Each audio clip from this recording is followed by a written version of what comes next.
IAS అధికారులు గతంలో నిత్యం ప్రజల్లో ఉండేవారని, ప్రస్తుతం కొందరు కలెక్టర్లు ఏసీ గదుల్లో నుంచి బయటకు రావట్లేదని రేవంత్ రెడ్డి అన్నారు. గతంలో రాజకీయ నాయకులు ఏదైనా నిర్ణయం తీసుకుంటే అధికారులు అందులో లాభ నష్టాలను వివరించేవారని, ఇప్పుడు అలాంటి వారు లేరని చెప్పారు సీఎం. అధికారుల ఆలోచనల విధానంలో మార్పు రావాలని తెలిపారు. నిబద్ధత కలిగిన అధికారులకు తప్పకుండా గుర్తింపు ఉంటుందని చెప్పారు సీఎం. హైదరాబాద్ బేగంపేటలోని ఐఏఎస్ ఆఫీసర్స్ ఇన్స్టిట్యూట్స్ లో లైఫ్ ఆఫ్ ఏ కర్మయోగి అనే పుస్తకాన్ని సీఎం ఆవిష్కరించారు. ఈ పుస్తకాన్ని retired IAS officer M Gopalakrishna రచించారు.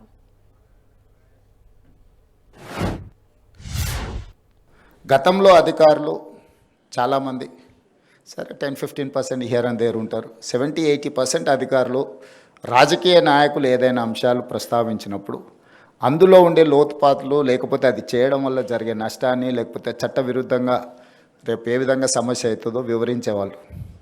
నాయకులను ఎన్లైటన్ చేసేవాళ్ళు. సార్ ఇది చేయడం వల్ల వచ్చే పరిణామాలు ఈ విధంగా ఉంటాయి, మనం ఈ రకంగా చేస్తే ఏదో ఒక రోజైనా అది ప్రజలకు కానీ రాష్ట్రానికి కానీ మీకైనా ఇబ్బంది అవుతుంది అని వివరించేవాళ్ళు. ఈ రోజుల్లో అది తగ్గిపోయింది. కారణం నాకు పెద్దగా తెలీదు. పొలిటికల్ ఎగ్జిక్యూటివ్ అనే వాళ్ళకు వచ్చిన వాళ్ళను సంతోషపెట్టాలను, లేకపోతే తనకు తాను సంతోషపడాలను కొన్ని ఆదేశాలు ఇస్తుంటాడు. వాటిని విశ్లేషించాల్సిన బాధ్యత అధికారులదని నేను బలంగా నమ్ముతున్నా. పదే పదే నేను ఇన్స్ట్రక్షన్ ఇస్తున్నా. I told my chief secretary to record there service book, field మీద పొమ్మని.